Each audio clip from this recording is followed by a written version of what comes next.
ಶ್ರೀ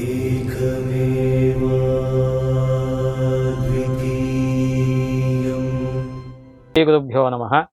ಗುರುರ್ಬ್ರಹ್ಮ ಗುರುರ್ವಿಷ್ಣು ಗುರುರ್ದೇವೋ ಮಹೇಶ್ವರಃ. ಗುರುಃ ಸಾಕ್ಷಾತ್ ಪರಂ ಬ್ರಹ್ಮ ತಸ್ಮೈ ಶ್ರೀ ಗುರವೇ ನಮಃ. ಸರ್ವೇಭ್ಯೋ ಋಷಿಭ್ಯೋ ನಮಃ. ಸರ್ವೇಭ್ಯೋ ಶಾಸ್ತ್ರ ಪ್ರವರ್ತಕೇಭ್ಯೋ ನಮಃ. ಬಂಧು ಮಿತ್ರರೇ, ನಮ್ಮ ಯೂಟ್ಯೂಬ್ ವಾಹಿನಿ ಏನಿದೆ ಸುಧರ್ಮ SPS, ಆ ಸುಧರ್ಮ SPS ಅನ್ನೋದನ್ನ ಕೆಲವರು SPS ಅಂತ ಬರೆದಿರುತ್ತಾರೆ. ಬಟ್ ನಾನು ಕಾಲೇಜ್ ಲೆಕ್ಚರರು ಪ್ರೊಫೆಸರು ಆಗಿದ್ದೆ ಅದರಿಂದ Sudharma SUDHARMA Sudharma space SPYES ಅದು. ಯಾಕಂದರೆ ಸ್ವಲ್ಪ ಕ್ರಿಯೇಟಿವಿಟಿ ನಂದು ಯಾವಾಗಲೂ ಇರುತ್ತೆ. ಅದರಿಂದ SPS ಅನ್ನೋ ಲಾಸ್ಟ್ ಎಸ್ ಅನ್ನ SPYES ಅಂತ ಮಾಡಿದ್ದೀನಿ. ಸೊ ಹಾಗಾಗಿ ಸುಧರ್ಮ SPS ಅನ್ನತಕ್ಕಂತಹ ಯೂಟ್ಯೂಬ್ ವಾಹಿನಿಯನ್ನು ನೀವು ನಾವು ಮಾಡ್ತಕ್ಕಂತಹ ಎಲ್ಲ ಅಥೆಂಟಿಕ್ ಇನ್ಫಾರ್ಮೇಷನ್ಸು ನಿಮಗೆ ಆದಷ್ಟು ಬೇಗ ಮೊದಲ ಆದ್ಯತೆಯಲ್ಲಿ ತಲುಪಬೇಕು ಅಂದರೆ ದಯವಿಟ್ಟು ಎಲ್ಲರೂ ಸಬ್ಸ್ಕ್ರೈಬ್ ಆಗಿ ಮತ್ತು ನೋಟಿಫಿಕೇಷನನ್ನು ಆನ್ ಮಾಡಿಕೊಂಡು ಆಲ್ ಅನ್ನೋದ್ರ ಮೇಲೆ ಕ್ಲಿಕ್ ಮಾಡ್ಕೊಂಡಿರಿ. ನಿಮಗೆ ಎಲ್ಲ ನೋಟಿಫಿಕೇಷನ್ಸು ಮೊದಲಿಗೆ ಬರುತ್ತೆ. ಜೊತೆಗೆ ನಿಮಗೆ ಏನಾದರೂ ಅಕಸ್ಮಾತು ಧಾರ್ಮಿಕ ವಿಚಾರದಲ್ಲೇ ಆಗಲಿ ಮತ್ತು ಈ ಒಂದು ಆಧ್ಯಾತ್ಮಿಕ ವಿಚಾರ ಅಂದರೆ ವೇದಾಂತಕ್ಕೆ ಸಂಬಂಧಪಟ್ಟಂಥದ್ದಾಗಲಿ, ಜ್ಯೋತಿಷ್ಯಕ್ಕೆ ಸಂಬಂಧಪಟ್ಟಂಥದ್ದಾಗಲಿ, ವಾಸ್ತುವಿಗೆ ಸಂಬಂಧಪಟ್ಟಂತಹದ್ದಾಗಲಿ, ಇನ್ನಿತರ ಈ ಥರ ಒಂದಷ್ಟು ತತ್ಸಂಬಂಧ ಕ್ಷೇತ್ರಗಳು ಯಾವುದಿರುತ್ತೆ ಅವುಗಳಲ್ಲಿ ಯಾವುದೇ ರೀತಿಯಾದಂತಹ ಸಂಶಯ ಅಥವಾ ಪ್ರಶ್ನೆ ಏನಾದರೂ ಇತ್ತು ಅಂದರೆ ನಮ್ಮ ಒಂದು ಮೊಬೈಲ್ ನಂಬರ್ ಏನು ಡಿಸ್ಪ್ಲೇ ಆಗ್ತಾ ಇರುತ್ತೆ ಅದಕ್ಕೆ ನೀವು ವಾಟ್ಸ್ಯಾಪ್ ಮೆಸೇಜನ್ನು ಮಾಡ್ಬೋದು. ನಾವು ಆ ಒಂದು ಪ್ರಶ್ನೆಯನ್ನು ನೋಡಿ ಆ ಪ್ರಶ್ನೆಗೆ ಸರಿಯಾದಂತಹ ಒಂದು ಅಥೆಂಟಿಕ್ ಆದಂತಹ ಪ್ರಮಾಣಗಳನ್ನು ಕೊಟ್ಟು ನಾವು ಮಾಡೋದಕ್ಕೆ ಪ್ರಯತ್ನ ಪಡ್ತೀವಿ. ಹಾಗಾಗಿ ಎಲ್ಲರೂ ಕೂಡ ನಮ್ಮ ಈ ಒಂದು ಸುಧರ್ಮ SPS ಅನ್ನತಕ್ಕಂತಹ ಯೂಟ್ಯೂಬ್ ವಾಹಿನಿಯನ್ನು ಎಲ್ಲರೂ ಸಬ್ಸ್ಕ್ರೈಬ್ ಮಾಡಿಕೊಂಡು ಹೆಚ್ಚು ನಿಮ್ಮ ಫ್ರೆಂಡ್ಸು ಮತ್ತು ನಿಮ್ಮ ಗ್ರೂಪ್ಸು ಏನಿರುತ್ತೆ ಎಲ್ಲ ಕಡೆಗೂ ಕೂಡ ಮತ್ತು ನಿಮ್ಮ ಸ್ಟೇಟಸ್ಗಳೆಲ್ಲ ಕೂಡ ಹಾಕ್ಕೊಂಡು ಹೆಚ್ಚು ಜನಗಳಿಗೆ ಸರಿಯಾದಂತಹ ವಿಚಾರ ತಲುಪೋದಕ್ಕೆ ನೀವು ಕೂಡ ಸಹಕರಿಸಿ ಅಂತ ಕೇಳಿಕೊಳ್ತಾ, ಈ ಒಂದು ಮಾಸ ವಿಶೇಷ ಮತ್ತು ಮಾಸ ಮುಹೂರ್ತ ಅನ್ನೋದನ್ನು ಈಗ ಈ ವರ್ಷ ಅಂದರೆ 2024ನೇ ಇಸ್ವಿಯಿಂದ ಪ್ರಾರಂಭ ಮಾಡಿದ್ದೀವಿ ನಾವು. ಅದರ ಅಂಗವಾಗಿ ಈಗ ಮೊದಲಿಗೆ ಈ ನೂತನ ಸಂವತ್ಸರ ನಮ್ಮ ಕ್ರೋಧಿನಾಮ ಸಂವತ್ಸರದ ಚೈತ್ರ ಮಾಸದಲ್ಲಿ ಯಾವ್ಯಾವ ಮುಹೂರ್ತಗಳು ಇದೆ ಅನ್ನೋದನ್ನು ಈಗ ಮೊದಲಿಗೆ ಹೇಳೋದಕ್ಕೆ ಹೊರಡ್ತಾ ಇದ್ದೀನಿ ನಾನು. ಮತ್ತು ಮಾಸ ವಿಶೇಷ ಏನು ಅಂತ ನೋಡೋಕ್ಕೆ ಹೋಯ್ತು ಅಂದ್ರೂ ಕೂಡ ಈ ಮಾಸದಲ್ಲಿ ನಮಗೆ ಈ ಒಂದು ಏಪ್ರಿಲ್ 17ನೇ ತಾರೀಕು ಏನಿದೆ ಅದು ನಮಗೆ ಶ್ರೀರಾಮನವಮಿ ಆಗಿರುತ್ತೆ.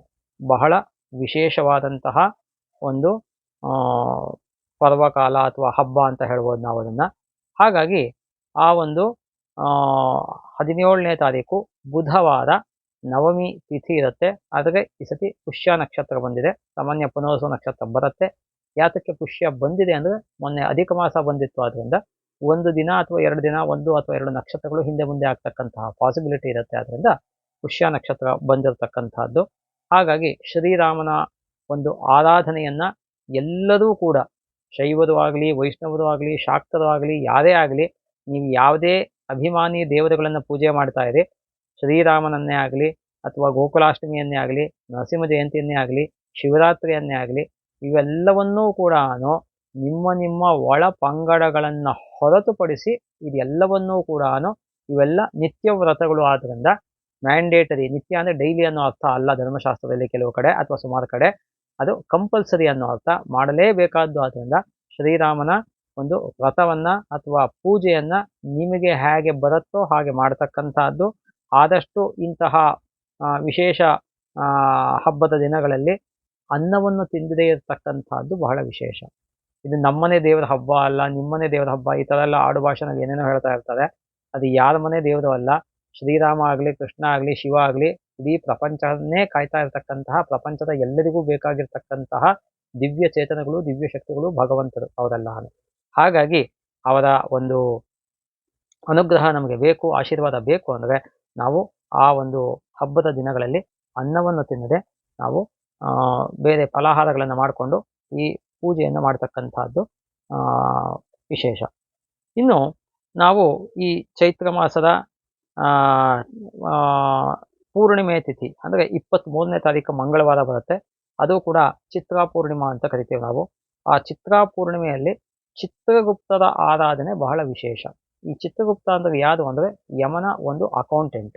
ನಿಮಗೆ ಅರ್ಥವಾಗೋ ಭಾಷೆನಲ್ಲಿ ಹೇಳಬೇಕು ಅಂದರೆ ಒಬ್ಬ ಮನುಷ್ಯ ಮಾಡ್ತಕ್ಕಂತಹ ಪಾಪ ಪುಣ್ಯಗಳ ಪ್ರತಿಯೊಂದು ಲಿಸ್ಟನ್ನು ಚಾಚೂ ತಪ್ಪದೆ ನಿಖರವಾಗಿ ಎಲ್ಲವನ್ನೂ ಕೂಡ ಬರೆದಿಟ್ಕೊಂಡು ಅದನ್ನು ಯಮಲೋಕದಲ್ಲಿ ಯಮನ ಮುಂದೆ ಈ ಜೀವಾತ್ಮ ಮನುಷ್ಯ ಹೋದ ಮೇಲೆ ಯಾವಾಗ ಅಲ್ಲಿ ಒಪ್ಪಿಸ್ಬೇಕಾಗಿರುತ್ತೆ ಅದನ್ನೆಲ್ಲ ಅವನು ಏನೇನು ಮಾಡಿದಾನೆ ಅನ್ನೋದನ್ನು ಪ್ಲಸ್ಸು ಮೈನಸ್ಸು ಅಂದರೆ ಪ್ಲಸ್ ಅಂದರೆ ಪುಣ್ಯ, ಮೈನಸ್ ಅಂದರೆ ಪಾಪ ಕರ್ಮಗಳು ಏನೇನು ಮಾಡಿರ್ತಾನೆ ಅದೆಲ್ಲವನ್ನೂ ಒಪ್ಪಿಸ್ತಕ್ಕಂಥವನೇ ಈ ಚಿತ್ರಗುಪ್ತ ಅನ್ನತಕ್ಕಂಥವನು. ಅವನಿಗೆ ಆ ಚಿತ್ರಗುಪ್ತನಿಗೆ ಅಂತಲೇ ಒಂದು ವಿಶೇಷವಾದಂತಹ ದಿನವನ್ನು ಮುಡಿಪಾಗಿ ನಮ್ಮ ಶಾಸ್ತ್ರಗಳಲ್ಲಿ ಧರ್ಮಶಾಸ್ತ್ರದಲ್ಲಿ ವಿಶೇಷವಾಗಿ ಇಟ್ಟಿದೆ. ಆದ್ದರಿಂದ ಆ 23ನೇ ತಾರೀಕು ಮಂಗಳವಾರ ಚಿತ್ರಾ ಪೌರ್ಣಮಿ ಅನ್ನತಕ್ಕಂತಹ ಒಂದು ವಿಶೇಷವಾದ ದಿನ ಆಗಿರುತ್ತೆ. ಅವತ್ತು ನಮ್ಮ ಬೆಂಗಳೂರಿನಲ್ಲಿ ಕರಗ ಕೂಡ ಇರುತ್ತೆ. ಕರಗ ಅನ್ನೋದು ಇನ್ನೇನೂ ಅಲ್ಲ, ಅದು ಗ್ರಾಮ ದೇವತೆಯನ್ನು ಪೂಜೆ ಮಾಡ್ತಕ್ಕಂಥದ್ದು. ನಮ್ಮಲ್ಲಿ ಪುರಾಣಗಳಲ್ಲೂ ಕೂಡ ಬೇಕಾದಷ್ಟು ಕಡೆ ಬರುತ್ತೆ. ಎಲ್ಲೆಲ್ಲಿ ಗ್ರಾಮ ದೇವತೆಗಳು ಇದೆಯೋ, ಎಷ್ಟು ಲಕ್ಷಾಂತರ ಗ್ರಾಮ ದೇವತೆಗಳು ಇದೆಯೋ ಅಷ್ಟೂ ಲಕ್ಷಾಂತರ ಗ್ರಾಮ ದೇವತೆಗಳೂ ಕೂಡ ದೇವಿಯ ಸ್ವರೂಪ, ಅಂದರೆ ಪಾರ್ವತಿಯ ಸ್ವರೂಪ ಅಂತ ಹೇಳ್ತೀವಿ ನಾವು. ಹಾಗಾಗಿ ಆ ದೇವಿನೇ ಆ ಗ್ರಾಮಗಳನ್ನು, ಯಾಕೆಂದರೆ ಬೆಂಗಳೂರು ಅಂದರೆ ಅದು ಒಂದು ನಗರ ಅಂತ ಆಗಬೇಕಾದ್ರೆ ಹೆಚ್ಚು ಕಮ್ಮಿ ಸುಮಾರು ಒಂದು ಅಂದಾಜಲ್ಲಿ ನಾನು ಹೇಳ್ತಿದ್ದೀನಿ, ಒಂದು 300 ಹಳ್ಳಿಗಳು ಸೇರಿ ಒಂದು ಬೆಂಗಳೂರು ಅಂತ ಇವತ್ತು ಆಗಿರ್ತಕ್ಕಂಥದ್ದು, ಅಥವಾ ಇನ್ನೂ ಜಾಸ್ತಿನೂ ಸೇರಿರ್ಬೋದು. 300ರಿಂದ 400 ಹಳ್ಳಿಗಳು ಸೇರಿ ಒಂದು ಬೆಂಗಳೂರು ಮಹಾನಗರ ಅಂತ ಆಗಿರ್ತಕ್ಕಂಥದ್ದು. ಹಾಗಾಗಿ ಆ ಗ್ರಾಮಗಳಲ್ಲಿ ಇವಾಗ ಒಂದು ಯಡಿಯೂರು ಅಂದರೆ ಯಡಿಯೂರು ವಿಲೇಜ್ ಅಂತ ಇರುತ್ತೆ, ಆ ಗ್ರಾಮ ಅಂತ ಇರುತ್ತೆ. ಅದೇ ತಾನೇ ಬೇರೆ ಬೇರೆ ಗ್ರಾಮಗಳು ಅನ್ನೋದು ಬೇಕಾದಷ್ಟು ಇರುತ್ತೆ. ಅದೆಲ್ಲವನ್ನೂ ಕೂಡ ಇವಾಗ ಸುಂಕದ ಕಟ್ಟೆ ಅಂತ ಹೇಳ್ತೀವಿ. ಹೀಗೆ ಒಂದೊಂದು ಸಣ್ಣ ಸಣ್ಣ ಏರಿಯಾಗಳಿಗೂ ಕೂಡ ಗ್ರಾಮಗಳು ಅಂತ ಕರಿತೀವಿ. ಆ ಗ್ರಾಮಗಳಲ್ಲಿ ಒಂದು ದೇವತೆ ವಿಶೇಷವಾಗಿ ಇರ್ತಾ ಇತ್ತು, ಇವತ್ತಿಗೂ ಇದೆ. ಕೆಲವು ಕಡೆ ಪೂಜೆ ಮಾಡ್ಕೊಂಡು ಬರ್ತಿರೋದು, ಕೆಲವು ಕಡೆ ಮುಚ್ಚೋಗಿದೆ. ಆ ಗ್ರಾಮ ದೇವತೆಗಳನ್ನು ಪೂಜೆ ಮಾಡ್ತಕ್ಕಂಥದ್ದು ವಿಶೇಷವಾಗಿ ಚಿತ್ರಾ ಪೌರ್ಣಮಿ ದಿನ ಬೆಂಗಳೂರಿನಲ್ಲಿ ಕರಗ ಅನ್ನತಕ್ಕಂಥದ್ದು ಮೆಜೆಸ್ಟಿಕ್ನಲ್ಲಿ ಏನು ದೇವಸ್ಥಾನ ಇದೆ ಅಲ್ಲಿ ನಡೀತಕ್ಕಂಥದ್ದು. ಅದು ಕೂಡ ಬಹಳ ವಿಶೇಷ ಆಗಿರ್ತಕ್ಕಂಥದ್ದು. ಇನ್ನು ಅದು ಬಿಟ್ಟರೆ ನಮಗೆ 27ನೇ ತಾರೀಕು ನಮಗೆ ಈ ಮಾಸ ವಿಶೇಷದಲ್ಲಿ ಸಂಕಷ್ಟಹರ ಚತುರ್ಥಿ ವ್ರತ ಇರುತ್ತೆ. ಸಂಕಷ್ಟಹರ ಚತುರ್ಥಿ ವ್ರತ ಅನ್ನತಕ್ಕಂಥದ್ದು ಪುರಾಣಗಳಲ್ಲೂ ಕೂಡ ಉಕ್ತವಾಗಿರ್ತಕ್ಕಂಥದ್ದು, ಧರ್ಮಶಾಸ್ತ್ರದಲ್ಲಿಯೂ ಕೂಡ ಉಕ್ತವಾಗಿರ್ತಕ್ಕಂಥದ್ದು. ಪ್ರತಿ ತಿಂಗಳ ಕೃಷ್ಣ ಪಕ್ಷದ ತೃತೀಯ ತಿಥಿ ಆದಮೇಲೆ ಚತುರ್ಥಿ ತಿಥಿ, ಚಂದ್ರೋದಯದ ಕಾಲಕ್ಕೆ ಏನು ಚತುರ್ಥಿ ತಿಥಿ ಇರುತ್ತೆ ಅವತ್ತಿನ ದಿನ ಈ ಒಂದು ಸಂಕಷ್ಟಹರ ಚತುರ್ಥಿ ವ್ರತವನ್ನು ಮಾಡತಕ್ಕಂಥದ್ದು. ಈ ತಿಂಗಳಲ್ಲಿ ಏಪ್ರಿಲಲ್ಲಿ 27ನೇ ತಾರೀಕು ಶನಿವಾರ ಬಂದಿರತಕ್ಕಂಥದ್ದು. ಹಾಗಾಗಿ ಸಂಕಷ್ಟಹರ ಚತುರ್ಥಿಯ ದಿನ ವಿನಾಯಕನನ್ನು ವಿಶೇಷವಾಗಿ ಗರಿಕೆಯಿಂದ ಆರಾಧನೆ ಮಾಡ್ತಕ್ಕಂಥದ್ದು ಬಹಳ ಸೂಕ್ತ.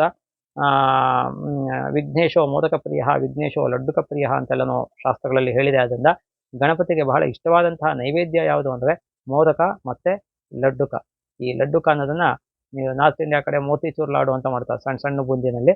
ಅದನ್ನು ಬಟ್ ಮಾಮೂಲು ನಮ್ಮ ದೇಶದಲ್ಲಿ ಮಾಡ್ತಕ್ಕಂಥ ಮಾಮೂಲು ಲಾಡು ಕೂಡ ಆಗಿರ್ಬೋದು. ಒಟ್ಟಿನಲ್ಲಿ ಲಾಡು ಮತ್ತು ಮೋದಕ ಎರಡೂ ಕೂಡ ಗಣಪತಿಗೆ ಬಹಳ ವಿಶೇಷ. ಇನ್ನು ನಾವು ಈ ಚೈತ್ರ ಮಾಸದ ಮುಹೂರ್ತದ ದಿನಗಳಿಗೆ ಬಂದಾಗ ಬಹಳ ಸ್ಪಷ್ಟವಾಗಿ ಹೇಳ್ತೀನಿ. ನಾನು ಮುಹೂರ್ತದ ಸಮಯವನ್ನು ಈ ಒಂದು ಏನು ಒಂದು ವಿಡಿಯೋ ಕ್ಲಿಪ್ಪಿಂಗ್ ಇದೆ ಅದರೊಳಗೆ ಹೇಳಕ್ಕೆ ಹೋಗ್ತಾ ಇಲ್ಲ. ಮುಹೂರ್ತ ಇದೆಯೇ ಇಲ್ವೇ, ಇದ್ದರೆ ಯಾಕಿದೆ, ಇಲ್ಲ ಅಂದರೆ ಯಾಕಿಲ್ಲ. ಕೆಲವು ಮುಹೂರ್ತ ಇರೋ ಥರ ಕಾಣಿಸ್ಕೊಳ್ಳುತ್ತೆ, ಅದು ಮುಹೂರ್ತ ಇರೋದಿಲ್ಲ.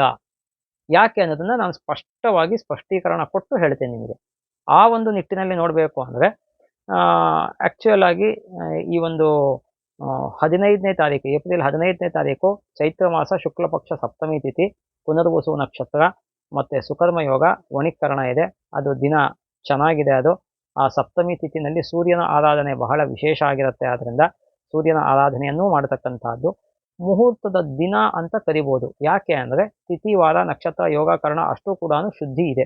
5 ಶುದ್ಧಿ ಇರತಕ್ಕಂಥದ್ದು ಒಂದು ವರ್ಷದಲ್ಲಿ ಒಂದು 10 ದಿನ ಸಿಕ್ಕಿದ್ರೆ ಹೆಚ್ಚು ಮ್ಯಾಕ್ಸಿಮಮ್ ಅಂತ. 360 ದಿನಕ್ಕೆ ನಾನು ಹೇಳ್ತಿರ್ತಕ್ಕಂಥದ್ದು ಒಂದು 10 ದಿನ ಸಿಕ್ಕಿದ್ರೆ ಹೆಚ್ಚೆಚ್ಚು, ಎಲ್ಲಾನು ಶುದ್ಧಿ ಇರತಕ್ಕಂಥದ್ದು.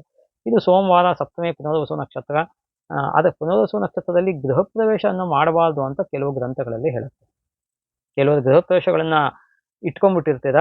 ಯಾಕೆ ಅಂದರೆ ಪುನರ್ವಸನಲ್ಲಿ ಮಾಡ್ತು ಅಂದರೆ ಗೃಹ ಮತ್ತೆ ಕೈ ತಪ್ಪಿ ಹೋಗ್ತಕ್ಕಂತಹ ಪಾಸಿಬಿಲಿಟಿ ಇದೆ ಅನ್ನೋ ಅರ್ಥದಲ್ಲಿ ಹೇಳಿದೆ.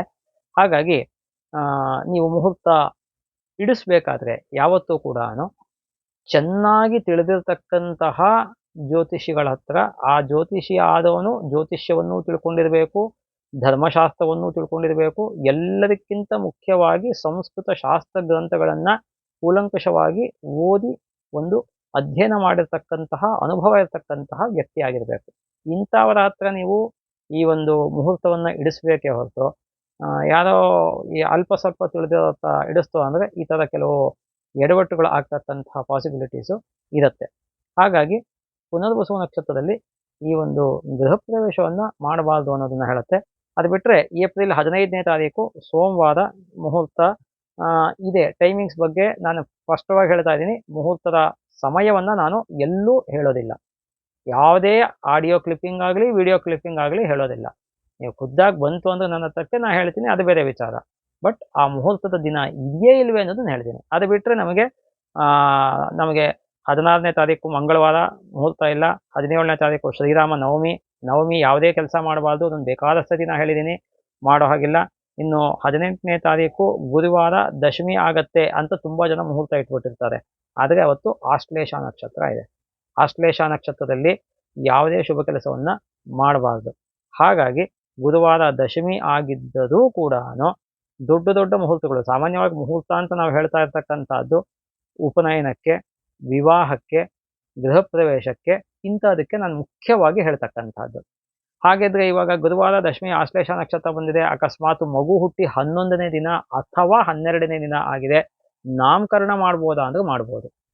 ನಾಮಕರಣಕ್ಕೆ ಧರ್ಮಶಾಸ್ತ್ರದಲ್ಲಿ ಏಕಾದಶ ಹನಿ ದ್ವಾದಶೇವ ಅಂತ ಹೇಳುತ್ತೆ ಶಾಸ್ತ್ರದಲ್ಲಿ. ಅಂದ್ರೆ ಮಗು ಹುಟ್ಟ 11ನೇ ದಿನ ಅಥವಾ 12ನೇ ದಿನ. ಯಾಕೆ ಒಂದು ದಿನ ಎಕ್ಸ್ಟ್ರಾ ಹೇಳಿದೆ ಅಂದರೆ, ಅಕಸ್ಮಾತ್ 11ನೇ ದಿನ ಅಮಾವಾಸ್ಯೆ ಆದರೆ, ಗ್ರಹಣ ಆಯಿತು ಅಂದರೆ, ಅಥವಾ ಮನೆಯಲ್ಲಿ ಮಾಡ್ತಕ್ಕಂಥವ್ರದ ಹಿರಿಯರ ಯಾವುದಾದ್ರು ಶ್ರಾದ್ದಾದಿಗಳು ಬಂತು ಅಂದರೆ ಆವಾಗ ಇನ್ನೊಂದು ದಿನ ಮುಂದಕ್ಕೆ ಹೇಳಿದೆ ಅಷ್ಟೇ.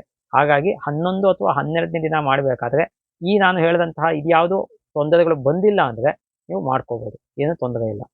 ಇನ್ನು ಆ ಮುಹೂರ್ತ 18ನೇ ತಾರೀಕು ಏಪ್ರಿಲ್ 18 ಗುರುವಾರ ದಶಮಿ, ಅದು ಆಶ್ಲೇಷ ನಕ್ಷತ್ರ ಇರುತ್ತೆ, ಅದರಿಂದ ಮುಹೂರ್ತ ಇಲ್ಲ ಅವತ್ತು. ಇನ್ನು ಮಾರನೇ ದಿನ 19ನೇ ತಾರೀಕು ಶುಕ್ರವಾರ ಏಕಾದಶಿ ತಿಥಿ.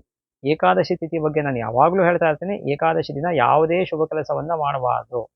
ಮಹಾವಿಷ್ಣುವಿನ ಆರಾಧನೆಯನ್ನು ಮಾಡಬೇಕು, ಉಪವಾಸ ವ್ರತದಲ್ಲಿ ಇರಬೇಕು. ಉಪವಾಸ ಯಾರಿಗೆ ಇದಕ್ಕಾಗೋದಿಲ್ಲ ಅವರು ಫಲಾಹಾರವನ್ನು ಸೇವಿಸಬಹುದು. ಹಾಗಾಗಿ ಉಪವಾಸ ಯಾರಿಗೆ ಆಗೋದಿಲ್ಲ ಅವರು ಫಲಾಹಾರವನ್ನು ಸೇವಿಸಬಹುದು. ಹಾಗಾಗಿ ಶುಕ್ರವಾರ ಏಕಾದಶಿ ತಿಥಿ ಆದ್ದರಿಂದ ನೀವು ಯಾವುದೇ ಶುಭ ಕೆಲಸ ಮಾಡೋ ಹಾಗಿಲ್ಲ. ಇನ್ನು 21ನೇ ತಾರೀಕು ಭಾನುವಾರ ತ್ರಯೋದಶಿ, ಉತ್ತರ ನಕ್ಷತ್ರ, ವ್ಯಾಘಾತ ಯೋಗ, ಕೌಲವಕರಣ ಇದೆ. ಈ 21ನೇ ತಾರೀಕು ಸುಮಾರು ಜನ ಮುಹೂರ್ತಗಳನ್ನು ಇಟ್ಟಿದ್ದಾರೆ. ಈ ಭಾನುವಾರ ಮುಹೂರ್ತ ಮಾಡಬೇಕೇ ಇಲ್ವಾ ಅನ್ನೋದ್ರ ಬಗ್ಗೆ 1 ನಿಮಿಷ ಅಥವಾ 2 ನಿಮಿಷ ನಾನು ಬಹಳ ಸ್ಪಷ್ಟವಾಗಿ ಹೇಳ್ತೀನಿ. ಬೇಕಾದಷ್ಟು ಆಡಿಯೋ ವಿಡಿಯೋಗಳಲ್ಲಿ ನಾನು ಹೇಳಿದ್ದೀನಿ, ಮತ್ತು ಇನ್ನೂ ಒಂದ್ಸತಿ ಹೇಳ್ತಾ ಇದ್ದೀನಿ. ಭಾನುವಾರ, ಮಂಗಳವಾರ, ಶನಿವಾರ ಯಾವ ಶುಭ ಕೆಲಸಗಳನ್ನು ಕೂಡ ಮಾಡೋ ಹಾಗಿಲ್ಲ, ಮಾಡಬಾರ್ದು. ಯಾಕೆ? ರವಿ, ಕುಜ, ಶನಿ, ರಾಹುಕೇತುಗಳು ಪಾಪಗ್ರಹಗಳು ಅಂತ ಜ್ಯೋತಿಷ್ಶಾಸ್ತ್ರದಲ್ಲಿ ಬಹಳ ಸ್ಪಷ್ಟವಾಗಿ ಉಕ್ತವಾಗಿದೆ, ಉಲ್ಲೇಖ ಆಗಿದೆ. ಹಾಗಾಗಿ ತುಂಬಾ ಜನ ನನ್ನ ಹತ್ರ ಮುಹೂರ್ತ ಇಡ್ಸೋದಕ್ಕೆ ಬರ್ತಕ್ಕಂಥವ್ರು ಕೂಡ ಸ್ಟಾರ್ಟಿಂಗಲ್ಲೇ ಕೇಳ್ಬಿಡ್ತಾರೆ, ಆದಷ್ಟು ನಮಗೆ ಭಾನುವಾರ ಇಟ್ಕೊಡಿ ಅಂತ. ನಾನು ಫಸ್ಟೇ ಹೇಳ್ತೀನಿ, ಭಾನುವಾರ ಇಡೋವಂಥ ಮುಹೂರ್ತ ಆಗಿದ್ರೆ ಅದು ಇಡ್ತೀನಿ, ಇಲ್ಲಾಂದ್ರೆ ಇಡಲ್ಲ. ಸಾಮಾನ್ಯ ಭಾನುವಾರ ಮುಹೂರ್ತ ಇಡೋವಂಥದ್ದು ನಾನು ತುಂಬಾನೇ ಕಮ್ಮಿ. ಯಾಕೆ? ಉಪನಯನ ಮಾಡೋಕ್ಕೆ ಆಗೋದಿಲ್ಲ, ಮದುವೆ ಮಾಡ್ಲಿಕ್ಕೆ ಆಗೋದಿಲ್ಲ, ಬೇರೆ ಯಾವುದೇ ಕೆಲಸ. ಹಾಗಾದ್ರೆ ಭಾನುವಾರ ಏನು ಮಾಡ್ಬೋದು ನೀವು? ನವಗ್ರಹ ಶಾಂತಿ ಮಾಡ್ಕೋಬೋದು. ಮನೆಯಲ್ಲಿ ಹೋಮ ಮಾಡಬೇಕು ಅಂದರೆ ಹೋಮ ಮಾಡ್ಬೋದು. ಅಥವಾ ನಿಮಗೇನಾದ್ರು 60 ವರ್ಷ, 70 ವರ್ಷ, 80 ವರ್ಷ ಶಾಂತಿ ಮಾಡಬೇಕು ಅಂದರೆ ಶಾಂತಿಯನ್ನು ಮಾಡ್ಬೋದು. ಅಥವಾ ಇನ್ನೇನಾದ್ರು ಬೇರೆ ಥರದ ಶಾಂತಿ ಪೌಷ್ಟಿಕ ಕರ್ಮಗಳು ಮಾಡಬೇಕಾಗಿದೆ ಅಂದರೆ ಅದನ್ನು ಮಾಡ್ಬೋದು ನೀವು ಭಾನುವಾರ. ಸತ್ಯನಾರಾಯಣ ಪೂಜೆ ಮಾಡಬೇಕು ಅಂದರೆ ಮಾಡ್ಬೋದು. ಆದರೆ ಆ ಭಾನುವಾರ ಗ್ರಹಣ ಅಮಾವಾಸ್ಯೆ ಆಗಿರಬಾರ್ದು. ಇದು ಎಲ್ಲದಕ್ಕೂ ಕಂಪಲ್ಸರಿ ಇದೆ. ಹಾಗಾಗಿ ಭಾನುವಾರದ ದಿನ ಸಾಮಾನ್ಯವಾಗಿ ಯಾವುದೇ ಶುಭ ಕೆಲಸವನ್ನು ನಾವು ಮಾಡಲಿಕ್ಕೆ ಮುಹೂರ್ತ ಸಿಗೋದಿಲ್ಲ. ಮೊದಲನೇದಾಗಿ ಬಹಳ ಸ್ಪಷ್ಟವಾಗಿ ಅರ್ಥ ಮಾಡ್ಕೊಳ್ಳಿ. ಭಾನುವಾರ ಮುಹೂರ್ತ ಅಕಸ್ಮಾತ್ ಸಿಕ್ಕಿದರೆ ಬೆಳಗ್ಗೆ 9 ಗಂಟೆ ಒಳಗೆ ಸಿಗಬೇಕು. ಸಿಕ್ಕಿದರೆ, ಸಿಗೋ ಚಾನ್ಸಸ್ ಆರ್ ವೆರಿ ಲೆಸ್, ತುಂಬಾನೇ ಕಮ್ಮಿ. ಯಾಕೆ 9ರಿಂದ 10 ವಿಷಗಳಿಗೆ, 10 12 ಅರ್ಧ ಪ್ರಹರ ಕಾಲ, 12ರಿಂದ 1 ಯಮಗಂಡ ಕಾಲ. ಸೊ ಇಷ್ಟೊಳಗೆ ಮುಗದೇ ಹೋಯ್ತು ಮುಹೂರ್ತ, ಇನ್ನು ಆಮೇಲೆ ಇಡೋ ಹಾಗೆ ಇಲ್ಲ. ಹಾಗಾಗಿ ಏನಾಗುತ್ತೆ ಅಂದ್ರೆ ಭಾನುವಾರ, ಮತ್ತೆ ಇನ್ನೂ ಒಂದ್ಸತಿ ಹೇಳ್ತೀನಿ, ನೀವು ಹೆಚ್ಚು ಹೆಚ್ಚು ಶೇರ್ ಮಾಡಿ ಇದನ್ನ. ಭಾನುವಾರ ಮುಹೂರ್ತ ಯಾರು ಇಟ್ಟಿರ್ತಾರೆ ನೋಡ್ಕೊಳ್ಳಿ ನೀವು. 9ರಿಂದ 10 ವಿಷಗಳಿಗೆ ಇದೆ, 10ರಿಂದ 12 ಅರ್ಧ ಪ್ರಹರ ಕಾಲ. ನಿಧನಂ ಪ್ರಹರಾರ್ಧೇತು ನಿಸ್ವತ್ವಂ ಯಮಗಂಟಕೆ ಕುಲಿಕೆ ಸರ್ವನಾಶ ಸ್ಯಾತ್ ರಾತ್ರೌ ಏತೆ ನದೋಷದಾಹ ಅಂತ ಶಾಸ್ತ್ರದಲ್ಲಿ ವಾಕ್ಯ ಇದೆ, ಶ್ಲೋಕ ಇದೆ. ನಿಧನಂ ಪ್ರಹರಾರ್ಧೇತು, ಅರ್ಧ ಪ್ರಹರ ಕಾಲದಲ್ಲಿ ಮುಹೂರ್ತ ಇಡ್ತು ಅಂದ್ರೆ, ಲಗ್ನ ಇಡ್ತು ಅಂದ್ರೆ ಮನೆಯಲ್ಲಿ ಸಾವು ಉಂಟಾಗತ್ತೆ, ನಿಧನ ಉಂಟಾಗತ್ತೆ. ನಿಸ್ವತ್ವಂ ಯಮಗಂಟಕೆ, ಯಮಗಂಡ ಕಾಲದಲ್ಲಿ ಮುಹೂರ್ತ ಇಡ್ತು ಅಂದ್ರೆ ನಮ್ಮದಾಗಿರ್ತಕ್ಕಂತಹ ಆಸ್ತಿ ಆಗ್ಲಿ, ಬೆಲೆ ಬಾಳ್ತಕ್ಕಂತಹ ವಸ್ತು ಆಗ್ಲಿ ಕೈ ಬಿಟ್ಟು ಹೊರಟೋಗುತ್ತೆ ಅಥವಾ ಕಳೆದು ಹೋಗುತ್ತೆ. ಕುಲಿಕೆ ಸರ್ವನಾಶ ಸ್ಯಾತ್, ಗುಳಿಕ ಕಾಲದಲ್ಲಿ ಮುಹೂರ್ತ ಇಡ್ತು ಅಂದ್ರೆ ಎಲ್ಲವೂ ಲಾಸ್ ಆಗತ್ತೆ.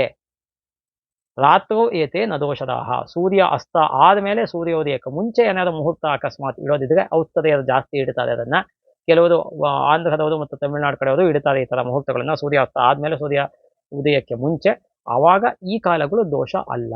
ಇನ್ನೂ ಒಂದು ಮುಖ್ಯವಾದ ಹೇಳ್ತೀನಿ ನಿಮಗೆ, ರಾಹುಕಾಲ ಅಂದ್ರೆ ಕೇವಲ ಹಗಲು ಅಲ್ಲ, ಹಗಲು ರಾಹುಕಾಲ, ರಾತ್ರಿ ರಾಹುಕಾಲ, ಹಗಲು ಯಮಗಂಡ ಕಾಲ, ರಾತ್ರಿ ಯಮಗಂಡ ಕಾಲ, ಹಗಲು ಗುಳಿಕ ಕಾಲ, ರಾತ್ರಿ ಗುಳಿಕ ಕಾಲ ಅಂತ ಕೂಡ ಇದೆ. ತುಂಬಾ ಜನಕ್ಕೆ ಜ್ಯೋತಿಷಿಗಳು ಅನ್ನಿಸ್ಕೊಂಡಿರೋರಿಗೆ ಎಷ್ಟೋ ಜನಕ್ಕೆ ಗೊತ್ತಿಲ್ಲ ಇದು. ಹಾಗಾಗಿ ಏನಾಗತ್ತೆ ಅಂದ್ರೆ ಇವೆಲ್ಲವನ್ನೂ ನೋಡ್ಬೇಕು ನೀವು. ಇನ್ನೂ ಒಂದು ನಮ್ಮ ಯೂಟ್ಯೂಬ್ ವಾಹಿನಿಯನ್ನ ಯಾರ್ಯಾರು ನೋಡ್ತಾರ ಎಲ್ಲರೂ ಹೆಚ್ಚು ಹೆಚ್ಚು ಶೇರ್ ಮಾಡಿ. ಇದರ ಜೊತೆಗೆ ಶಾಸ್ತ್ರ ಗ್ರಂಥಗಳನ್ನ ನಾನು ಹುಡುಕ್ತಾ ಇರಬೇಕಾದ್ರೆ ಏನು ನಮಗೆ ಲಾಭಗಳಿಗೆ, ಜ್ವರಗಳಿಗೆ, ರೋಗಗಳಿಗೆ, ವಿಷಗಳಿಗೆ, ಅಮೃತಗಳಿಗೆ ಅಂತ ಸಿಗುತ್ತೆ, ಇದನ್ನ ಗೌರಿ ಪಂಚಾಂಗ ಅಂತ ಕರೀತಾರೆ. ಅದು ಪಂಚಾಂಗಗಳಲ್ಲಿ ಸಾಮಾನ್ಯ ಪ್ರಿಂಟ್ ಆಗಿರುತ್ತೆ, ಒಂಟಿಕೊಪ್ಪಲಲ್ಲಂತೂ ಸಾಮಾನ್ಯ ಪ್ರಿಂಟ್ ಆಗೇ ಇರುತ್ತೆ ಅದು. ಹಾಗಾಗಿ ಆ ಗೌರಿ ಪಂಚಾಂಗದಲ್ಲಿ ಇದು ಯಾವ ಗಳಿಗೆ ಎವ್ರಿ 1.5 ಅವರ್ಸ್ಗೆ ಲಾಭಗಳಿಗೇನಾ, ಜ್ವರಗಳಿಗೇನಾ, ಉದ್ಯೋಗಗಳಿಗೇನಾ, ಅಮೃತಗಳಿಗೇನಾ, ವಿಷಗಳಿಗೇನಾ ಅನ್ನೋದು ನೋಡ್ಬೇಕು. ಇದು ಶಾಸ್ತ್ರದಲ್ಲಿ ಮುಂಚೆ ಉಕ್ತವಾಗಿದೆ, ಆಂಧ್ರ ಸಂಪ್ರದಾಯದಲ್ಲಿ ಬಂದಿರತಕ್ಕಂತಹ ಗ್ರಂಥಗಳಲ್ಲಿ ಇದು ಉಕ್ತವಾಗಿದೆ. ಆದ್ರಿಂದ ಇದನ್ನು ಮುಖ್ಯವಾಗಿ ನೀವು ನೋಡ್ಬೇಕಾಗತ್ತೆ, ನೋಡ್ಲೇಬೇಕು. ಯಾಕೆ ಅಂದ್ರೆ ಯಾವ್ದೋ ಮುಹೂರ್ತ ಚೆನ್ನಾಗಿದೆ ಅಂತ ಇಟ್ಕೊಟ್ಬಿಟ್ಟಿರ್ತಾರೆ, ಅಲ್ಲಿ ನೀವು ಆ ಗಳಿಗೆ ನೋಡಕ್ ಹೋಯ್ತು ಅಂದ್ರೆ ಜ್ವರಗಳಿಗೇನೋ, ರೋಗಗಳಿಗೇನೋ, ವಿಷಗಳಿಗೇನೋ, ಮೃತ್ಯುಗಳಿಗೇನೋ ಈ ತರದ್ದೆಲ್ಲ ಇರುತ್ತೆ. ಇದನ್ನೆಲ್ಲ ನೋಡಿ ಇಡಬೇಕಾಗತ್ತೆ. ಹಾಗಾಗಿ ಭಾನುವಾರ ಸಾಮಾನ್ಯವಾಗಿ ಶಾಂತಿಕ ಪೌಷ್ಟಿಕ ಕರ್ಮಗಳನ್ನ, ಸತ್ಯನಾರಾಯಣ ಪೂಜೆಯನ್ನು ಮಾಡಬಹುದೇ ಹೊರತು, ಅಥವಾ ಅಕಸ್ಮಾತ್ ಮುಹೂರ್ತ ಸಿಕ್ಕಿದ್ರೆ ನಾಮಕರಣ, ಸಿಕ್ಕಿದರೆ ನಾಮಕರಣವನ್ನ ಅಟ್ ದ ವರ್ಸ್ಟ್ ಕಂಡೀಷನ್ ಮಾಡಬಹುದೇ ಹೊರತು, ಬೇರೆ ಮದುವೆ ಆಗಲಿ, ಉಪನಯನ ಆಗಲಿ, ಗೃಹ ಪ್ರವೇಶ ಆಗಲಿ ಇದನ್ನ ಮಾಡಲಿಕ್ಕೆ ಅವಕಾಶ ಶಾಸ್ತ್ರದ ಪ್ರಕಾರ, ಜ್ಯೋತಿಷ್ ಶಾಸ್ತ್ರದ ಪ್ರಕಾರ, ಧರ್ಮಶಾಸ್ತ್ರದ ಪ್ರಕಾರ ಇಲ್ಲ. ಸೊ ಹಾಗಾಗಿ 21ನೇ ತಾರೀಕು ಭಾನುವಾರ ನೀವು ನವಗ್ರಹ ಶಾಂತಿಯನ್ನಾಗಲಿ, 60 ವರ್ಷ 70 ವರ್ಷ ಷಷ್ಠಿ ಅಬ್ಧಿ, ಷಷ್ಠಿ ಪೂರ್ತಿ ಶಾಂತಿಯನ್ನಾಗಲಿ, ಉಗ್ರರಥ ಶಾಂತಿ, ಭೀಮರಥ ಶಾಂತಿಯನ್ನಾಗಲಿ, ಸಹಸ್ರಚಂದ್ರ ದರ್ಶನ ಶಾಂತಿ 82 ವರ್ಷದ ಶಾಂತಿಯನ್ನಾಗಲಿ ಈ ಥರದ್ದನ್ನು ಮಾಡ್ಕೋಬೋದೇ ಹೊರತು, ಅಥವಾ ಬೇರೆ ಯಾವುದಾದ್ರು ಶಾಂತಿಗಳನ್ನ ಅಕಸ್ಮಾತ್ ನೀವು ಹೇಳಿತ್ತು ಅಂದರೆ ಯಾವುದಾದ್ರು ಕುಜರಾಹು ಸಂಧಿ ಶಾಂತಿ ಆಗಲಿ ಈ ಥರದ್ದೆಲ್ಲಾನು, ಸೂರ್ಯಗ್ರಹ ಶಾಂತಿ ಆಗಲಿ, ಶನಿ ಶಾಂತಿ ಆಗಲಿ ಈ ಥರದ್ದೆಲ್ಲವನ್ನು ಕೂಡ ನೀವು ಭಾನುವಾರ ಮಾಡ್ಕೋಬೋದೇ ಹೊರತು, ಬೇರೆ ದೊಡ್ಡ ದೊಡ್ಡ ಮುಹೂರ್ತಗಳನ್ನ ಇಟ್ಕೊಳ್ಳೋದಕ್ಕೆ ಮುಹೂರ್ತ ಸಿಗೋದಿಲ್ಲ. ಇನ್ನು ನಮಗೆ ಮುಹೂರ್ತ ನೆಕ್ಸ್ಟ್ ಇರ್ತಕ್ಕಂಥದ್ದು ಅಂದ್ರೆ ಈ 25ನೇ ತಾರೀಕು ಗುರುವಾರ, ಚೈತ್ರ ಮಾಸ ಕೃಷ್ಣ ಪಕ್ಷ ಬಿದಿಗೆ ತಿಥಿ ಆಗತ್ತೆ. ಆದ್ರೆ ಅವತ್ತು ವಿಶಾಖ ನಕ್ಷತ್ರ ಇದೆ. ಆದ್ರಿಂದ ವಿಶಾಖ ನಕ್ಷತ್ರ, ಕೃತ್ತಿಕಾ ನಕ್ಷತ್ರದಲ್ಲಿ ಯಾವುದೇ ಶುಭ ಕೆಲಸವನ್ನು ಮಾಡೋ ಹಾಗಿಲ್ಲ. ಯಾಕೆ ಅಂದ್ರೆ ಕೃತ್ತಿಕಾ ಮತ್ತೆ ವಿಶಾಖ ನಕ್ಷತ್ರಗಳು ಅಗ್ನಿ ನಕ್ಷತ್ರಗಳು ಅಂತ ಧರ್ಮಶಾಸ್ತ್ರದಲ್ಲಿ ಮತ್ತೆ ಜ್ಯೋತಿಷ್ ಶಾಸ್ತ್ರದಲ್ಲಿ ಹೇಳಿರ್ತಕ್ಕಂಥದ್ದು. ಹಾಗಾಗಿ 25ನೇ ತಾರೀಕು ಯಾವುದೇ ಮುಹೂರ್ತ ಇರೋದಿಲ್ಲ. ಜೊತೆಗೆ ಅವತ್ತು ವ್ಯತಿಪಾತ ಕೂಡ ಇದೆ. ಎಲ್ಲದಕ್ಕಿಂತ ಮುಖ್ಯ ಇದನ್ನ ನೋಡ್ಬೇಕು. ಜ್ಯೋತಿಷಿ ಅಂತ ಅನ್ನಿಸ್ಕೋಬೇಕಾದ್ರೆ ಕೇವಲ ಜ್ಯೋತಿಷ್ಯ ಓದಿದ್ರೆ ಅವನು ಸಾಲದು, ಧರ್ಮಶಾಸ್ತ್ರವನ್ನ ಕೂಲಂಕಷವಾಗಿ ಅಧ್ಯಯನ ಮಾಡಿರಬೇಕು. ವ್ಯತಿಪಾತ ಮತ್ತು ವೈಧೃತಿ ಇರತಕ್ಕಂತಹ ದಿನಗಳಲ್ಲಿ ಎಲ್ಲಾ ಬೇರೆ ಗುಣಗಳು ಹೊಂದಿದ್ರೂ ಕೂಡ, ಅಪಿ ಸರ್ವ ಗುಣೋಪೇತಂ ಅಂತ ಶಾಸ್ತ್ರದಲ್ಲಿ ಹೇಳುತ್ತೆ, ಎಲ್ಲಾ ಬೇರೆ ಗುಣಗಳು ಹೊಂದಿದ್ರೂ ಕೂಡ ಒಳ್ಳೆ ದೇವಗಣದ ನಕ್ಷತ್ರ ಆಗಿದ್ದು, ತದಿಗೇನೋ, ಪಂಚಮಿನೋ, ಸಪ್ತಮಿನೋ, ದಶಮಿನೋ ತಿಥಿ ಆಗಿದ್ರೂ ಕೂಡ ವೈಧೃತಿ ವ್ಯತಿಪಾತ ಇತ್ತು ಅಂದ್ರೆ ಅವತ್ತಿನ ದಿನ ಯಾವುದೇ ಶುಭ ಕೆಲಸವನ್ನು ಮಾಡೋ ಹಾಗಿಲ್ಲ. ಕಡೆ ಪಕ್ಷ ಹೇಳ್ಬೇಕು ಅಂದ್ರೆ ನಾಮಕರಣವನ್ನೂ ಮಾಡೋ ಹಾಗಿಲ್ಲ. ಯಾಕೆ ಅಂದ್ರೆ 1 ವರ್ಷಕ್ಕೆ 96 ದಿನ ಶ್ರಾದ್ದಗಳನ್ನ ಮಾಡಬೇಕು ಅಂತ ಹೇಳುತ್ತೆ ಶಾಸ್ತ್ರದಲ್ಲಿ. ಷಣ್ಣವತಿ ಶ್ರಾದ್ದಗಳು ಅಂತ ಕರಿತೀವಿ ನಾವು ಅದನ್ನು. ಈ ಷಣ್ಣವತಿ ಶ್ರಾದ್ದಗಳ ಲಿಸ್ಟ್ ಅಲ್ಲಿ ವೈಧೃತಿ ಮತ್ತೆ ವ್ಯತಿಪಾತ ಬರ್ತಕ್ಕಂಥದ್ದು. ಈ 2 ಯೋಗಗಳು, ತಿಥಿ, ವಾರ, ನಕ್ಷತ್ರ, ಯೋಗ, ಕರ್ಣ ಅಂತ ಹೇಳ್ತೀವಿ. ಈ 5 ಸೇರಿದ್ರೆ ಪಂಚ ಅಂಗಗಳು, ಪಂಚಾಂಗ ಅಂತ ಅದನ್ನೇ ಕರೆಯೋದು. ಆ ನಾಲ್ಕನೇದಾಗಿರ್ತಕ್ಕಂತಹ ಯೋಗದಲ್ಲಿ ಈ ವೈಧೃತಿ ಮತ್ತೆ ವ್ಯತಿಪಾತ ಯಾವತ್ತಿರುತ್ತೆ, ಯಸ್ಮಿನ್ ದಿನೇ ಮಹಾಪಾತಃ ತದ್ದಿನಂ ವರ್ಜಯೇತ್ ಬುಧಃ ಅಂತ ಧರ್ಮಶಾಸ್ತ್ರ ಹೇಳುತ್ತೆ. ಮಹಾಪಾತ ಅನ್ನೋ ಶಬ್ದಕ್ಕೆ ವೈಧೃತಿ ವ್ಯತಿಪಾತ ಎರಡೂನು ಸೇರ್ಕೊಳ್ಳುತ್ತೆ ಅಲ್ಲಿ. ಹಾಗಾಗಿ ಯಾವ ದಿನದಲ್ಲಿ ಯಾವ ಮುಹೂರ್ತದ ದಿನ ಅಂತ ನೀವು ಅನ್ಕೊಂಡಿರ್ತೀರ ಸಾಮಾನ್ಯ ಜನಗಳು, ಅವತ್ತಿನ ದಿನ ನಿಮಗೆ ವೈಧೃತಿ ಅಥವಾ ವ್ಯತಿಪಾತ ಯೋಗ ಇತ್ತು ಅಂದ್ರೆ ಬೇರೆ ಎಲ್ಲ ಹೊಂದತ್ತೆ ಅಂದರೂ ಕೂಡ, ಹುಡುಗಂಗೆ ಆಗ್ಲಿ ಹುಡುಗಿಗೆ ಆಗ್ಲಿ ಶಿಶುವಿಗೆ ಆಗ್ಲಿ ಯಾರಿಗೆ ಆಗ್ಲಿ ಮಾಡ್ಕೊಳ್ತಕ್ಕಂಥವ್ರಿಗೆ ಹೊಂದತ್ತೆ ಅಂದರೂ ಕೂಡ ಕಡಾಖಂಡಿತವಾಗಿ ಮಾಡೋ ಹಾಗಿಲ್ಲ. ಯಾಕೆ ಅಂದ್ರೆ ಧರ್ಮಶಾಸ್ತ್ರದ ಪ್ರಕಾರ ನೀವು ಅಂದ್ರೆ ತಂದೆ ಇಲ್ಲದೆ ಇರತಕ್ಕಂಥವ್ರು ಶ್ರಾದ್ದವನ್ನ ಮಾಡಲೇಬೇಕಾದಂತಹ, ಯಾಕಂದ್ರೆ ನೈಮಿತ್ತಿಕ ಕರ್ಮ ಅದು, ಮಾಡಲೇಬೇಕಾದಂತಹ ದಿನ ಅದು. ಶ್ರಾದ್ದದ ದಿನ, ತರ್ಪಣದ ದಿನ ವೈಧೃತಿ ವ್ಯತಿಪಾತಗಳು ಇರ್ತಕ್ಕಂಥದ್ದು ಸ್ಪಷ್ಟವಾಗಿ ಅರ್ಥ ಮಾಡ್ಕೊಳ್ಳಿ. ಹಾಗಾಗಿ 25ನೇ ತಾರೀಕು ಏಪ್ರಿಲ್ 25 ಮುಹೂರ್ತ ಇಲ್ಲ. ಇನ್ನು 26ನೇ ತಾರೀಕು ಶುಕ್ರವಾರ ಅನುರಾಧ ನಕ್ಷತ್ರ ಇದೆ. ಇದನ್ನೆಲ್ಲವನ್ನೂ ಕೂಡ ನಾನು ಬಹಳ ಸ್ಥೂಲವಾಗಿ ಹೇಳ್ತಾ ಇರ್ತಕ್ಕಂಥದ್ದು. ಇದ್ರೊಳಗೂ ಕೂಡ ಇನ್ನೂ ಕೆಲವನ್ನೆಲ್ಲ ನಾವು ಡಿಡಕ್ಷನ್ಸ್ ಮಾಡಿ ಹೇಳಕ್ ಹೋಯ್ತು ಅಂದ್ರೆ ನಿಮಗೆ ವರ್ಷಕ್ಕೊಂದು ವಾರ ಮುಹೂರ್ತ ಸಿಕ್ಕಿದ್ರೆ ಹೆಚ್ಚು, ಒಂದು 7-8 ಮುಹೂರ್ತ. ಈ ಕಲಿಯುಗದಲ್ಲಿ ಎಲ್ಲವನ್ನೂ ಕೂಲಂಕಷವಾಗಿ ನೋಡಕ್ ಆಗಲ್ಲ ಅಂತ ಶಾಸ್ತ್ರಗಳೇ ಹೇಳುತ್ತೆ. ಆದ್ರಿಂದ ಎಷ್ಟು ಸ್ಥೂಲವಾಗಿ ನೋಡಿ ಹೇಳಕ್ಕಾತೋ ಅಷ್ಟನ್ನು ನಾನು ಹೇಳ್ತಾ ಇರ್ತಕ್ಕಂಥದ್ದು. ಇದರ ಮೇಲೆ ನಿಮಗೇನಾದ್ರು ಅಕಸ್ಮಾತ್ ಇವತ್ತು ಮಾಡ್ಬೋದಾ ಅವತ್ತು ಬೇಕಾ, ಇವಾಗ ಕ್ರಕಚ ಯೋಗ ಅಂತ ಇದೆ, ಇನ್ನು ಬೇರೆ ಬೇರೆ ಮೃತ್ಯು ಯೋಗ ಅಂತ ಇದೆ, ಈ ಥರದ್ದೆಲ್ಲ ಇರುತ್ತೆ. ಕೆಲವೆಲ್ಲ ಈ ದಗ್ಧ ಯೋಗ ಅಂತ ಇದೆ. ಈ ಯೋಗಗಳಲ್ಲೆಲ್ಲ ಪಂಚಾಂಗಗಳಲ್ಲೂ ಕೆಲವು ಬರ್ದಿರ್ತಾರೆ, ಆದ್ರೆ ನಮಗೆ ಮೂಲ ಗ್ರಂಥಗಳಲ್ಲಿ ಸಿಗತ್ತಿವಲ್ಲ ಇಂಥ ದಿನಗಳಲ್ಲೂ ಮಾಡಬಾರ್ದು ಅಂತ ಶಾಸ್ತ್ರ ಹೇಳುತ್ತೆ. ಮತ್ತೆ ಯಾವುದೇ ಒಂದು ಮುಹೂರ್ತ ಇಡಬೇಕಾದ್ರೆ ಹೆಚ್ಚು ಕಮ್ಮಿ ಈ ಪ್ರಪಂಚದ ಯಾವ ಜ್ಯೋತಿಷಿನೂ ಕೂಡ ನೋಡೋದಿಲ್ಲ. ಒಂದು ನಕ್ಷತ್ರಕ್ಕೆ ವಿಷಗಳಿಗೆ ಅಂತ ಇರುತ್ತೆ, ಪ್ರತಿ ನಕ್ಷತ್ರಕ್ಕೂ ವಿಷಗಳಿಗೆ, ವಿಷಗಟಿ ಅಂತ ಕರಿತೀವಿ ನಾವು ಅದನ್ನ. ಆ ನಕ್ಷತ್ರದ ವಿಷಗಳಿಗೆ ಸಾಮಾನ್ಯವಾಗಿ ಒಂದು 3 ಗಳಿಗೆ 4 ಗಳಿಗೆ ಈ ತರ ಇರುತ್ತೆ. 36ರಿಂದ 40 ಗಳಿಗೆ, 12ರಿಂದ 14 ಗಳಿಗೆ, ಹೀಗೆ ಒಂದು 2 ಗಳಿಗೆಯಿಂದನೋ 4 ಗಳಿಗೆನೋ ಈ ತರ ಇರುತ್ತೆ. ಆ ವಿಷಗಳಿಗೆನಲ್ಲಿ ಇಡಬಾರ್ದು. ಮಗುವಿನ ಜನನ ಆದಾಗ್ಲೂ ಕೂಡ ಇದನ್ನ ನೋಡ್ಬೇಕು ಶಾಸ್ತ್ರದಲ್ಲಿ. ಇದೆಲ್ಲ ಗೊತ್ತೇ ಇಲ್ಲ ತುಂಬಾ ಜನಕ್ಕೆ. ಮಗು ಹುಟ್ಟಿರ್ತಕ್ಕಂಥದ್ರೊಳಗೆ ಆ ನಕ್ಷತ್ರಕ್ಕೆ ವಿಷಗಟ್ಟಿನಲ್ಲಿ ಏನಾದ್ರು ಹುಟ್ಟಿದ್ಯಾ ಅಂತ ನೋಡ್ಬೇಕು. ಹುಟ್ಟಿತ್ತು ಅಂದ್ರೆ ಅದಕ್ಕೆ ಶಾಂತಿಯನ್ನ ಮಾಡಬೇಕು. ಇವೆಲ್ಲವೂ ಕೂಡ ಇದೆ. ಎಲ್ಲವನ್ನೂ ನಾನು ಒಂದು ವಿಡಿಯೋ ಕ್ಲಿಪ್ಪಿಂಗ್ ಅಲ್ಲಿ ಆಡಿಯೋದಲ್ಲಿ ಹೇಳಲಿಕ್ಕೆ ಆಗೋದಿಲ್ಲ. ಯಾವಾಗ ಎಲ್ಲೆಲ್ಲಿ ಏನೇನು ನನಗೆ ಹೇಳಬೇಕು ಅನ್ಸತ್ತೆ ಅವಾಗ ಹೇಳ್ತಾ ಹೋಗ್ತಾ ಇರ್ತೀನಿ. ಹಾಗಾಗಿ ನಿಮಗೆ ಈ 26ನೇ ತಾರೀಕು ಶುಕ್ರವಾರ ಅನುರಾಧ ನಕ್ಷತ್ರ ಇದೆ, ವರಿಯಾನ ಯೋಗ ಇದೆ, ವಣಿಕರಣ ಇದೆ. ವರಿಯಾನ ಯೋಗಕ್ಕೂ ಕುಬೇರ ಅಧಿಪತಿ ಆಗ್ತಾನೆ. ಅದರಿಂದ ನೀವು 26ನೇ ತಾರೀಕು ಬಿಸ್ನೆಸ್ ಏನಾದ್ರು ಮಾಡಬೇಕು ಅಂತ ಇತ್ತು ಅಂದ್ರೆ ಅವತ್ತು ಉತ್ತಮವಾದಂತಹ ದಿನ. ಮುಹೂರ್ತನೂ ಬಹುಶಃ ಮುಹೂರ್ತಗಳಿಗೆ ಬಗ್ಗೆ ನಾ ಹೇಳಕ್ಕೋಲ್ಲ ಅಂತ ಸ್ಪಷ್ಟವಾಗಿ ಹೇಳಿದ್ದೀನಿ, ಪದೇ ಪದೇ ಹೇಳ್ತಾ ಇರ್ತೀನಿ. ಅವಾಗವಾಗ ಮುಹೂರ್ತದ ಟೈಮಿಂಗ್ಸ್ ಬಗ್ಗೆ ಹೇಳಕ್ಕೋಲ್ಲ ನಾನು. ಆದ್ರೆ ಅವತ್ತು ನೀವು ಮುಹೂರ್ತ ಇಟ್ಕೋಬಹುದು. ಸರಿ ಸುಮಾರು ಬೆಳಗ್ಗೆ 9:15 10:15 ಒಳಗೆ, 9:15 10:15 ಒಳಗೆ ಮುಹೂರ್ತ ಸಿಗಬಹುದು ಅಂತ ಅನ್ಕೊಂಡಿದ್ದೀನಿ ನಾನು. ಹಾಗಾಗಿ ಅದು ಒಂದು ನೋಡ್ಕೋಬಹುದು ನೀವು. ಅದು ಬಿಟ್ರೆ ನಿಮಗೆ ಇನ್ನು ಉದ್ದಕ್ಕೆ ಯಾವುದು ಕೂಡ ಮುಹೂರ್ತ ಇಲ್ಲ ಮೇ 3ನೇ ತಾರೀಕು ತನಕ. ಗೊತ್ತಾಗ್ತಾ ಇದೆಯಾ? ಯಾಕೆ ಅಂದ್ರೆ ನೆಕ್ಸ್ಟ್ 26ನೇ ತಾರೀಕು ಆದ್ಮೇಲೆ 27 ತದಿಗೆ ಶನಿವಾರ ಬರುತ್ತೆ, ಭಾನುವಾರ ಚೌತಿ ಬರುತ್ತೆ, ಚೌತಿ ಉಪರಿ ಪಂಚಮಿ ಇದೆ, ಮೂಲ ನಕ್ಷತ್ರ ಇದೆ. ಅದು ಏನು 28ನೇ ತಾರೀಕು ಚೌತಿ ಉಪರಿ ಪಂಚಮಿ. ಆಕ್ಚುಯಲ್ ಆಗಿ ನಮಗೆ ಏಕವಿಂಶತಿ ಮಹಾದೋಷ ಅಂತ ಶಾಸ್ತ್ರದಲ್ಲಿದೆ. ವಿವಾಹಕ್ಕೆ ಮುಹೂರ್ತ ಇಡಬೇಕಾದ್ರೆ 21 ಮಹಾದೋಷಗಳನ್ನ ನೋಡ್ಬೇಕು ಅಂತ ಹೇಳುತ್ತೆ. ಆ 21 ಮಹಾದೋಷಗಳಲ್ಲಿ ಉಪರಿ ತಿಥಿ ಅಥವಾ ಉಪರಿ ನಕ್ಷತ್ರ ಬಂದ್ರೆ ಅದನ್ನ ದೋಷ ಅಂತ ಪರಿಗಣಿಸಿದೆ ಶಾಸ್ತ್ರದಲ್ಲಿ, ಮುಹೂರ್ತ ಶಾಸ್ತ್ರದಲ್ಲಿ. ಹಾಗಾಗಿ ಈ ತರ ಉಪರಿ ತಿಥಿ ಅಥವಾ ಉಪರಿ ನಕ್ಷತ್ರ, ಮೂಲ ಉಪರಿ ಪೂರ್ವಾಷಾಢ ಈ ತರ ಬಂತು ಅಂದ್ರೆ ಅದನ್ನ ನಾವು ಅಂಥ ದಿನ ಮಾಡಬಾರ್ದು ಅಂತ ಹೇಳುತ್ತೆ. ಅದಕ್ಕೋಸ್ಕರನೇ ಅವತ್ತು ಮುಹೂರ್ತ ಇಲ್ಲ ಅಂತ ಹೇಳ್ತೀನಿ ನಾನು.